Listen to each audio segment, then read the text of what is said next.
Hello, hello. Welcome to our live tonight. I am Jan Hatchett with Chalk Fun with Jan. I know I usually have the camera angle straight down, but I thought I'd give you just a little peek inside our messy, nasty Craft Central. As you can see, I'm getting some shelves together, and so a lot of this clutter around me will go on the shelves and be a little more organized. So I do hope that you can join me. Please let me know if you're here. Say hi. Love to have you joining us. Let me know if you're watching live or on replay. And as always, if you enjoy the craft videos, share them with your friends. Let everybody have a little bit of a break from all of the craziness that's surrounding us these days. And I do know in some parts of the country, people are less affected by the pandemic. But I do know that areas of Canada and the United States are very hard hit, some of which in my own home state of Georgia, some counties are really taking a big beating. So I think we all need to have a chance to rejuvenate, get away from the news, do something creative. Creative work is a stress reliever, and it is a wonderful way to kind of just escape and think about what you're doing, what you're making. Simple choices. You know, if I pick the wrong paste color to go on a project, nobody's getting hurt. The worst thing that happens is I redo it. And if it's the type of a project that I can't redo, I can always chalk paint over it, wait for it to dry, and do it again. So, hey Eddie, thanks for joining us. So it's a little bit of a reprieve from the drama of daily life these days. Okay, and if you are a brand new, forced into it, new homeschooling parent, I feel you. I've been a public school teacher, I've been a private school teacher, and I also homeschooled. So I do understand that, especially doing it with no time to prepare or without any kind of training or experience in doing that it can be very stressful. Just know it's stressful for your kids too, being out of routine and having all the things that they expect and the teachers that they expect to see that they love and care about. Not seeing them is somewhat traumatic as well. So anyway, so let's get to today's project. I'm going to scoot the camera down so hopefully you can see what I'm working on. I'm going to pull it up on my computer screen over here so I can see for sure that I'm keeping everything in frame the way I should. And we'll get started. Today I'm doing a different kind of project. I'm doing a project for outside. I'm doing it with Chalkology paste, so I will have to seal it in order to protect it from the weather. But I think that's going to be well worth it. Add a little beauty and have something that's a little practical at the same time. And here we go. Okay, this is, I'm going to hopefully get it where you can see it a little bit better. I hope I didn't just pull it out of frame. Maybe I should go this way and put it more in frame. This is a bee and insect habitat. I picked this up, I believe, at Walmart.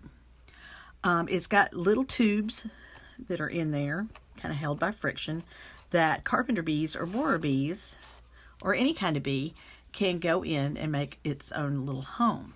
And it's similar to the little channels that they try to excavate into trees or the wood boards on your home. It's particularly if you've got a cabin with a lot of like cedar siding or something like that. Being in a log cabin, you know, the fascia boards are wood, the trim boards are wood, the porch is wood, the walls, exterior walls themselves are probably about 80% wood with chinking in between the logs. So borer bees or something, or carpenter bees, they're called different things in different parts of the country, but it's all pretty much the same thing. They're a very real reality, and sometimes in the summer here in Georgia, we can have them so thick that you practically have to swat them out of the way just to walk across the porch. So I am hoping to give them a place to go and a place to be happy, which is a little bit less of a nuisance and causes a little less property damage. So I got this. We'll see if it helps. But, when in doubt, chalk it. So I'm going to open this up, as you can see, terribly neatly. It is stapled on the back. Let me see if I can get that pulled up. Yeah, that came off pretty well. Oops. Need to put the little tubes back down in there. You can see that it's got a little hanging piece that you can pull up. And so I will find a place where hopefully these little bees will be protected and happy and live out their days, not creating an annoyance. Mason bees, which is technically what these are called, do increase the yields of almonds, strawberries, cherries, raspberries, and blueberries. Now, I happen to have a couple blueberry bushes, and I didn't particularly get this because I wanted to increase my yields, but I won't turn it down. I was just hoping not to have to kill bees. I don't like getting rid of pollinators if there's any way around it, but I am definitely allergic to bees. And even though this type of bee is not known for stinging, I pretty much stay away from a lot of them if I can. Okay, some interesting facts that came with this. About 50% of the bee population is declining, and bees are responsible for pollinating about 1/3 of our food supply. USDA research has found that mason bees throughout the U.S. and Canada, and that a single mason bee can do the pollinating job of nearly 100 honeybees. Now, I had no idea of that. Mason bees do not produce honey, but they are great pollinators and they rarely sting, which makes them officially probably my favorite bee ever. Okay, now the instructions on this say that the fiberboard nesting tubes will become filled with mud and debris over time. Each spring after mason bees have emerged from their nests, tubes should be cleaned by tamping or picking out the debris to allow for new mason bee inhabitants. Okay, so there's a little maintenance to do every year.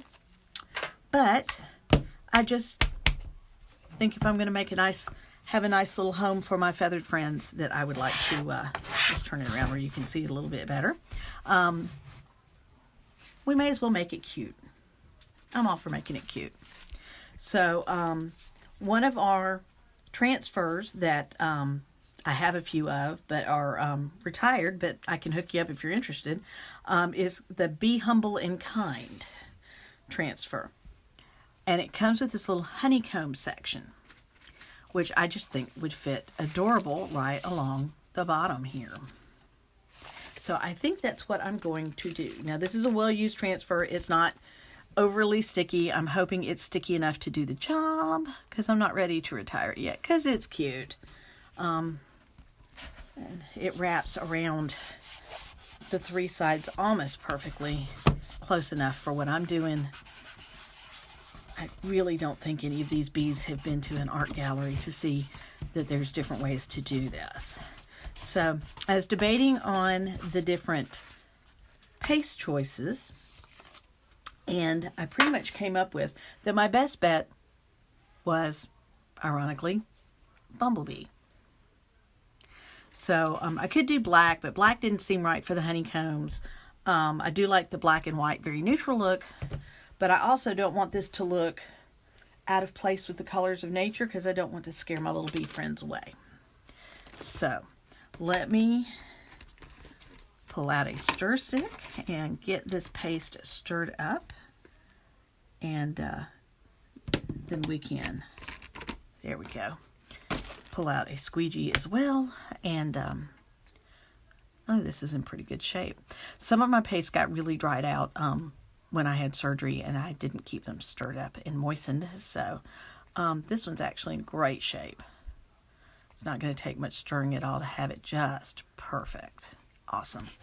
So I'm going to start on this side. Like I said, it almost reaches all the way around, but I'm not that particular about it. I mean, this is for the bees. It's not something that I would be worried about having that last little set of repeats. So I'm going to take some of this beautiful Bumblebee springtime looking paste and just drag it bottom to top. And I think that I've got entirely too much there. So let me scrape it off and try to bring some of it over.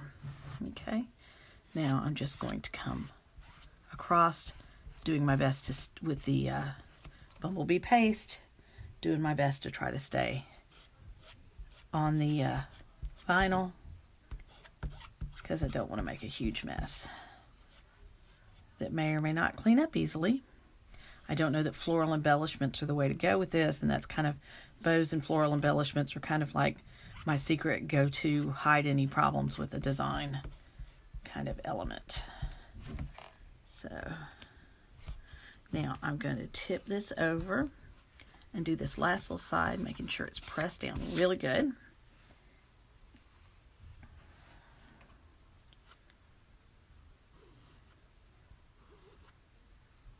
Making sure that all of that screen is covered. I'm going to scrape the excess back into the jar. Okay. And now we're going to peel and reveal. I do have a little bit on my middle finger, so I'm going to be careful not to use that. And doesn't that just give a nice little detail, little honeycomb detail? I think that's turned out awfully nice. Now, I want to do something on the roof. And I know that this is going to be pretty close to the camera, so I'm hoping that you can see this. Maybe I can prop it this way while the paste dries. And I want to use, well, I can't really see very well, but I want to use this little bee that I hope you can see. I just love the detail on this little bee. I think he's just adorable, but he's a little too wide for the surface. So I'm going to have to put him kind of at a little angle on the roof pieces. So let's give the little bees a hint of where he's supposed, or where they're supposed to go. So let's, here we go. Make sure the whole thing is on there. And as you can see, I just have it there with making sure that it's covered. I'm going to use the same Bumblebee paste.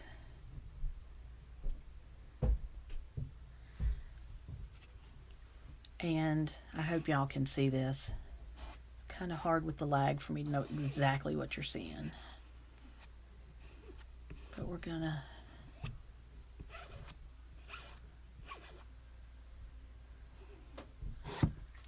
go. Oh, gotta get this last little tiny bit there at the edge. Okay. And now I'm just gonna peel and reveal, which is the best part. Ooh, isn't he cute? Now I'm gonna come over here to the other side, and I'm going to do the same thing. It is possible to use a transfer twice. Okay. I want to mirror image what I did on the other side. Now there's no real way to do this and not get my fingers in there, so I'm going to stick it down so that his little feet and little rear end and stinger and everything gets a little bit of color there. So I'm going to have this on my hands, and I'm going to grab a wet wipe that I reuse until it looks like a tie-dyed mess. But there you go. Especially when you're bad to use your fingers and things, which is kind of the way I roll. Okay, so I'm going to do the same thing here. Very quickly going across the entire design. Making really sure I get that dark knot. And I'm going to pull it off quickly before it has time to bleed. And we have another really adorable little bee. So we're going to let this dry.